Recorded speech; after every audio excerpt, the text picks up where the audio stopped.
রাস্তায় পড়ে আছে কালো ব্যাগ আর ভেতরে থরে থরে সাজানো 500 টাকার নোট, প্রায় 1 লক্ষ টাকা। কি করতেন আপনি? ঘটনাটি মুর্শিদাবাদের জঙ্গিপুরের এক ব্যবসায়ী তার মহাজনকে দেওয়ার জন্য 1 লক্ষ টাকা নিয়ে যাচ্ছিলেন, কিন্তু অসাবধানতাবশত ব্রিজের ওপরেই পকেট থেকে পড়ে যায় টাকার সেই ব্যাগ। ব্যবসায়ী টেরই পাননি।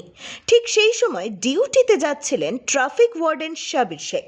মাঝ রাস্তায় ব্যাগটি পড়ে থাকতে দেখে তিনি সেটি তুলে নেন। ভেতরে অত টাকা দেখেও এক মুহূর্তের জন্যও লোভ তাকে ছুঁতে পারেনি।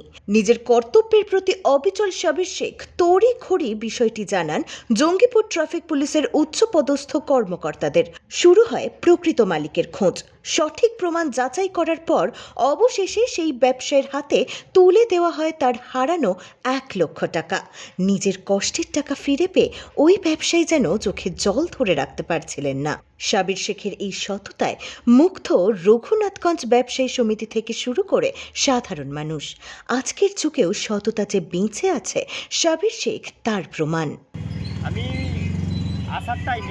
বাড়ি থেকে আসার টাইমে ব্রিজের মুখে একটা কালো ক্যারি পড়ে আছে, তো ক্যারিটা উঠাচ্ছি, তো টাকা আছে। তো আমি স্যারের কাছে এলাম, স্যার বললো টাকাগুলো গণো। তো টাকাগুলো গণলাম, 1,11,000 টাকা আছে। তার মধ্যে যার টাকা সে কিন্তু কানতে কানতে স্যারের কাছে আসে।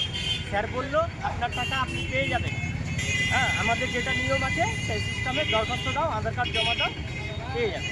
আমার টাকা হারিয়েছিল কত টাকা মতো? 1,11,000 মতো। কিসের জন্য নিয়ে যাচ্ছিলেন এই এটা টাকা? মহাজনকে দিবার জন্য আমি নিয়ে যাচ্ছিলাম, বাড়ি থেকে আসছিলাম নিয়ে।